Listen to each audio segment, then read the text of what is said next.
कालिदास थे विक्रमादित्य के शासन में। जी जी। अहंकार हो गया बुद्धि बल का। एक दिन गए थे शिकार पर विक्रमादित्य के साथ, भटक गए, एक झोपड़ी पर पहुंच गए दोनों। तो प्यास लगी थी, जल मांगा अम्मा से। अम्मा ने, एक बूढ़ी अम्मा, उस बूढ़ी अम्मा ने कालिदास से पूछा कि पहले परिचय बताओ तब जल मिलेगा। अब राजा अपना परिचय नहीं देता। तब कालिदास जी यहाँ पर दूसरी बात कहते हैं। कालिदास जी गुप्त बातें करते हैं। कालिदास जी कहते हैं अम्मा सुन, हम यात्री हैं। अम्मा ने कहा यात्री तुम नहीं हो सकते, यात्री तो केवल दो हैं, सूरज और चंद्रमा, जो यात्रा पर है। अब यहाँ पर कालिदास का दिमाग ठनक गया कि अम्मा कुछ गूढ़ बातें कर रही है। तब कालिदास ने कहा कि सुन अम्मा, हम अतिथि हैं। बोले सुनो, अतिथि भी तुम नहीं हो सकते। अतिथि भी दो हैं, धन और यौवन। धन आता चला जाता, यौवन जवानी है, अतिथि की तरह चली जाएगी।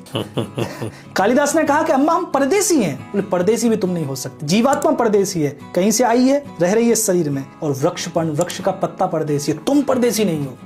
कालिदास बोले अम्मा हम क्षमावंत है, क्षमा करने वाले हैं, हम इतनी ताकत रखते हैं। बोले क्षमावंत भी तुम नहीं हो। पृथ्वी और नारी, ये दो ही क्षमावंत। ये पृथ्वी तुम्हारे सारे अपराधों को क्षमा करती है, और नारी, एक नारी में ही सामर्थ्य तुम्हारे सारे कुकृत्यों को क्षमा करने की। कालिदास ने अंत में कह दिया कि अम्मा हम राजा हैं। अम्मा बोली राजा भी तुम नहीं हो सकते, राजा भी केवल दो हैं, इंद्र और यमराज, यही कल्प तक शासन करते हैं, तुम छोटे मोटे राजा। तब यहाँ पर काली माँ सुन, हम जिद्दी हैं। बोले जिद्दी भी तुम नहीं हो सकते। जिद्दी भी दो हैं, बाल और नख, ये बाल काटो उगाते, नख काटो उगाते। कालिदास कहते कि अम्मा सुन, हम गरीब हैं। बोले तुम गरीब भी नहीं हो सकते। गरीब भी दो हैं, एक बकरी और एक कन्या।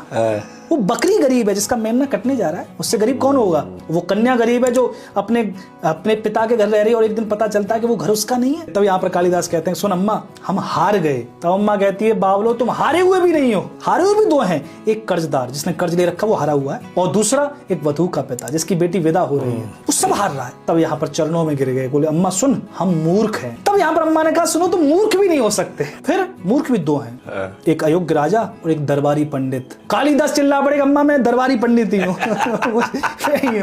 तब कहते कि वो अम्मा कौन थी? माता सरस्वती थी, जो कालिदास के